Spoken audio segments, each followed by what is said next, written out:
എല്ലാ ഭക്തജനങ്ങൾക്കും കതിർവേൽ മുരുകൻ യൂട്യൂബ് ചാനലിലേക്ക് ഒരിക്കൽ കൂടി സ്വാഗതം. 2024 മേടമാസം തൊട്ട് മീനമാസം വരെ അനിഴം നക്ഷത്രത്തിന്റെ ഫലമാണ് പറയുന്നത്, വിഷുഫലം. അപ്പോൾ നമുക്ക് എന്തെങ്കിലും ഫലത്തെക്കുറിച്ച് നോക്കാം. അപ്പോൾ എൻ്റെ ചാനൽ ആദ്യമായിട്ട് കാണുന്ന ഭക്തജനാണെങ്കിൽ ചാനലൊന്ന് സബ് ചെയ്യുക, ഷെയർ ചെയ്യുക, കമൻറ്റ് ചെയ്യുക.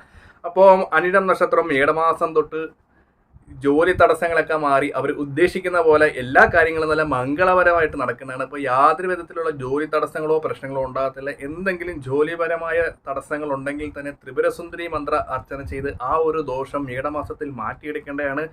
ഒപ്പം തന്നെ അനിഴ നക്ഷത്രക്കാർക്ക് ഇടവമാസത്തിൽ വൈറസ് സംബന്ധമായിട്ട് അസുഖങ്ങൾ കൂടുതലായിട്ട് വരികയും നമ്മൾ എന്ത് ആഹാരം കഴിച്ചാലും വയറിങ്ങനെ വീർത്തിരിക്കുക. എന്ത് ആഹാരം കഴിച്ചാലും, അതായത് 2-3 തവണ ബാത്റൂമിൽ പോവുക, അതായത് നമ്മൾ ആഹാരം കഴിക്കുമ്പോഴൊക്കെ വീർത്ത് വയറ് വരിക, 3-4 തവണ ബാത്റൂമിൽ പോവുക, ഒരു ഗ്യാസിൻ്റെ പ്രശ്നം ഉണ്ടാകുക, നമുക്ക് ആഹാരം കഴിക്കാൻ തോന്നത്തില്ല. അപ്പം അങ്ങനെ എന്തെങ്കിലും പ്രശ്നങ്ങളുണ്ടെങ്കിൽ ആദ്യം തന്നെ ഒരു ഡോക്ടറെ കാണിക്കുക. ഒപ്പം തന്നെ ശിവക്ഷേത്രത്തിൽ പോയി മഹാമൃത്യുഞ്ജയ മന്ത്രം വെള്ളം ജപിച്ച് കുടിക്കുകയും വളരെയധികം ഉത്തമമായിരിക്കും. അപ്പോൾ ഇത് തിരുമേനെ കണ്ട് പറഞ്ഞതിന് ശേഷം മാത്രം ചെയ്യുക. വെള്ളം ജപിച്ച് തരാം മൃത്യുഞ്ജയ മന്ത്രം കൊണ്ട് 108 തവണ. അപ്പോൾ ഈ ഒരു വെള്ളം കുടിക്കുമ്പോൾ നമ്മുടെ വൈറസ് സംബന്ധമായിട്ടുള്ള ദോഷങ്ങളും അസുഖങ്ങളൊക്കെ മാറുന്നതാണ്. ഒപ്പം തന്നെ ഡോക്ടറുടെ മരുന്നും കഴിക്കുക. ഒപ്പം തന്നെ മിഥുനമാസത്തിൽ തൊഴിൽപരമായ തടസ്സങ്ങളൊക്കെ നമുക്ക് സാമ്പത്തിക ലാഭങ്ങൾ വരും. നമ്മൾ ഇത്രയും കാലം നഷ്ടങ്ങൾ അനുഭവിച്ചിട്ടുണ്ടെങ്കിൽ അനിഴ നക്ഷത്രക്കാർക്ക് മിഥുനമാസത്തിൽ സാമ്പത്തിക ലാഭം, ഒപ്പം തന്നെ കടം മേടിച്ച പൈസകളൊക്കെ തിരികെ കിട്ടുകയും കടബാധകളിൽ നിന്നും എല്ലാത്തിനും ഒരു മുക്തി കിട്ടും. അതായത് സാമ്പത്തിക ലാഭം നല്ലപോലെ നമുക്കുണ്ടാകും. നമുക്ക് എന്ത് കാര്യങ്ങൾ മിഥുനമാസത്തിൽ അനിഴ നക്ഷത്രക്കാർ തുടങ്ങിയാലും നല്ലപോലെ വിജയിക്കാനുള്ള ഒരു സാധ്യത കൂടുതലാണ്. അപ്പോൾ എന്തെങ്കിലും ദോഷങ്ങളോ കാര്യങ്ങളൊക്കെ ഉണ്ടെങ്കിൽ ദേവീ ക്ഷേത്രത്തിൽ പോയി ദർശനം നടത്തി ദേവീ പൂജ നടത്തുന്നത് വളരെയധികം ഉത്തമം. അപ്പോൾ ദോഷങ്ങളുടെ കാഠിന്യമൊക്കെ കുറയുന്നതായിരിക്കും.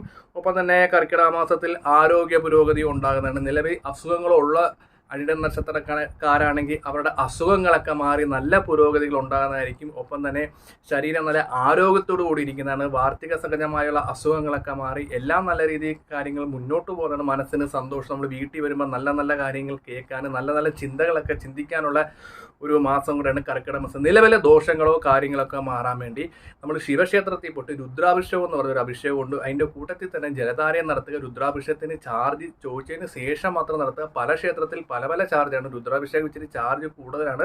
വലിയ ചാർജുള്ള ക്ഷേത്രമാണെങ്കിൽ ഒരെണ്ണം മാത്രം നടത്തുക. ധാര ആഴ്ചയെ കഴിക്കുന്നത് വളരെയധികം ഉത്തമമാണ്. ഒപ്പം തന്നെ ചിങ്ങമാസത്തിൽ അനിഴ നക്ഷത്രക്കാർക്ക് ചെറിയ ചെറിയ കാര്യങ്ങൾക്കൊക്കെ തടസ്സങ്ങളുണ്ടെങ്കിലും പേടിക്കേണ്ട കാര്യങ്ങളൊന്നും. നമ്മൾ ഗണപതി ക്ഷേത്രത്തിൽ പോയിട്ട് നമ്മുടെ തലയ്ക്കൊഴിഞ്ഞ തേങ്ങ ഒരു 21 തവണ തലയ്ക്കൊഴിഞ്ഞിട്ട് ആ ഒരു അടിക്കുമ്പോഴത്തേക്ക് നമ്മുടെ ശരീരത്തിലുള്ള ദോഷങ്ങളൊക്കെ ആ ഒരു നെഗറ്റീവ് എനർജി പൂർണ്ണമായിട്ടും മാറുന്നതായിരിക്കും ചിങ്ങമാസത്തിൽ. കന്നിമാസത്തിൽ അനിഴ നക്ഷത്രക്കാർക്ക് ത്വക്ക് സംബന്ധമായ അസുഖങ്ങളൊക്കെ ഇടയ്ക്കിടയ്ക്ക് ഇങ്ങനെ വന്നു പോകാറുണ്ട്. അപ്പോൾ അത് എന്തെങ്കിലും കാര്യങ്ങളുണ്ടെങ്കിൽ നമ്മൾ വീടിൻ്റെ അടുത്തുള്ള സർപ്പക്ഷേത്രത്തിൽ എണ്ണ കൊണ്ടോ കൊടുക്കുകയോ, ഒപ്പം തന്നെ നല്ലൊരു ഡോക്ടറെ കണ്ട് ഈ ഒരു രോഗങ്ങൾ മാറ്റിയെടുക്കുക. ഒപ്പം തന്നെ ദോഷാവസ്ഥയാണെങ്കിൽ നമ്മൾ എണ്ണ കൊണ്ടോ കൊടുക്കുമ്പോൾ അതിനൊരു പരിഹാരമൊക്കെ കിട്ടുന്നതായിരിക്കും.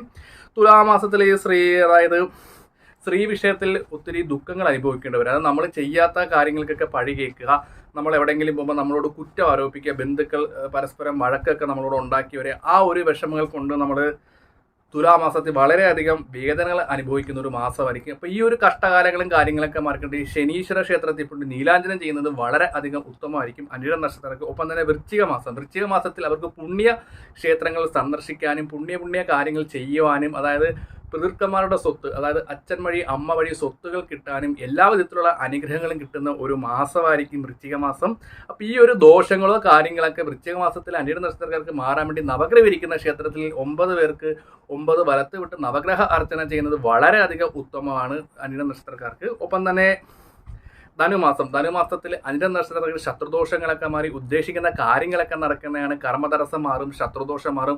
നമുക്ക് ശത്രു ആരാന്നറിയാൻ പറ്റില്ല. പക്ഷേ ധനുമാസത്തിൽ നമ്മുടെ ശത്രുക്കൾക്കൊക്കെ ഓരോരോ അപകടങ്ങൾ പറ്റുന്നു. നമുക്ക് ഇന്ന വ്യക്തികളാണ് നമുക്ക് ശത്രു എന്ന് മനസ്സിലാക്കാൻ പറ്റും. ഒപ്പം തന്നെ ശത്രുദോഷം മാറാൻ വേണ്ടി ദേവീ ക്ഷേത്രത്തിൽ പോയി ഗുരുതി നടത്തി ദീപാരാധന കണ്ടുകൊള്ളുന്ന വളരെയധികം ഉത്തമമായിരിക്കും അനിഴ നക്ഷത്രക്കാർക്ക്. ജോലിയുള്ള അനിഴ നക്ഷത്രക്കാരാണെങ്കിൽ ഞായറാഴ്ച പോയി തൊഴുതാലും വളരെയധികം ഉത്തമം തന്നെയാണ്.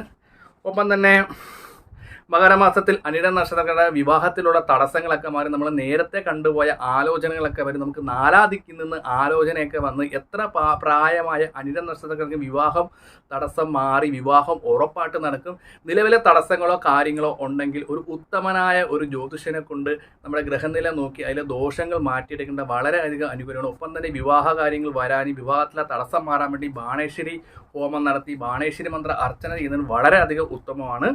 മകരമാസത്തിൽ. ഒപ്പം തന്നെ കുംഭമാസത്തിൽ ദുഃഖങ്ങളൊക്കെ ഒഴിഞ്ഞ് സന്തുഷ്ട അനുഭവങ്ങൾ അനിഴം നക്ഷത്രക്കാരെ വരുന്നതാണ്. എല്ലാവിധത്തിലുള്ള ദോഷങ്ങളൊക്കെ മാറി അവർക്ക് ജീവിക്കാനുള്ള സമ്പത്ത്, കുട്ടികളിൽ നിന്ന് സന്തോഷാനുഭവങ്ങൾ, ബന്ധുജനങ്ങളിൽ നിന്ന് സന്തോഷാനുഭവങ്ങൾ, എല്ലാവിധത്തിലുള്ള ദോഷങ്ങൾ മാറി കുംഭമാസം അവർക്ക് വളരെയധികം നല്ലൊരു മാസവും കൂടെയാണ്. ഒപ്പം തന്നെ മീനമാസത്തിൽ അനിഴം നക്ഷത്രക്കാർക്ക് ജോലി കാര്യങ്ങളൊക്കെ കിട്ടും. ഒപ്പം തന്നെ തടസ്സങ്ങളൊക്കെ മാറും. വിദേശത്തുള്ളവർക്ക് ഇങ്ങോട്ട് വരാനും വിദേശത്ത് പോകാനുള്ള തടസ്സങ്ങളൊക്കെ മാറും. നമുക്ക് ധാരാദിക്കിൽ നിന്ന് എല്ലാവിധ ഐശ്വര്യങ്ങളുണ്ടാണ്. നിലവിൽ അനിഴം നക്ഷത്രക്കാർക്ക് ഭാഗ്യങ്ങൾ ഉണ്ടായിട്ടും ഭാഗ്യങ്ങൾ അനുഭവിക്കാൻ പറ്റാത്തത് നമ്മുടെ വീടിൻ്റെ അടുത്തുണ്ടെങ്കിൽ കാവുണ്ടെങ്കിൽ അവിടെ എണ്ണ കൊണ്ട കൊടുക്കുക, ബ്രഹ്മരക്ഷസിന് പാൽപ്പായസം കൊടുക്കുക. ഒപ്പം തന്നെ അച്ഛൻ വഴി അമ്മ വഴി കാവുണ്ടെങ്കിൽ അവിടെ പോയി തൊഴുക. നമ്മുടെ അച്ഛൻ വഴി അമ്മ വഴി കുടുംബക്ഷേത്രത്തിലൊക്കെ പോയി പ്രീതി എടുത്തുക. ഒപ്പം തന്നെ ദേശദേവതരം പ്രീതി വരുന്നത്. അപ്പോൾ അനിഴം നക്ഷത്രമൊക്കെ എന്തുകൊണ്ടും വിഷുഫലം നല്ലതാണ്. നിലവിലെ ദോഷങ്ങളും കാര്യങ്ങളൊക്കെ മാറ്റാൻ വേണ്ടി നമ്മുടെ അച്ഛൻ വഴി അമ്മ വഴിയുള്ള കുടുംബക്ഷേത്രത്തിൽ പോയി തൊഴുക. നമ്മൾ ഏത് ഉപാസനമൂർത്തിയെ വിളിക്കുന്നത് ആ ഉപാസനമൂർത്തിയുടെ അനുഗ്രഹത്തോടുകൂടി അനിഴം നക്ഷത്രമൊക്കെ കാര്യങ്ങൾക്കൊക്കെ ഒരു മാറ്റം ഉണ്ടാകുന്നതാണ്. അപ്പോൾ വീഡിയോ ഇഷ്ടപ്പെട്ടെങ്കിൽ ലൈക്കും ഷെയറും ഒക്കെ ചെയ്യുക. ഞാൻ മറ്റൊരു വീഡിയോ ആയിട്ട് വരുന്നതാണ്. നമസ്കാരം.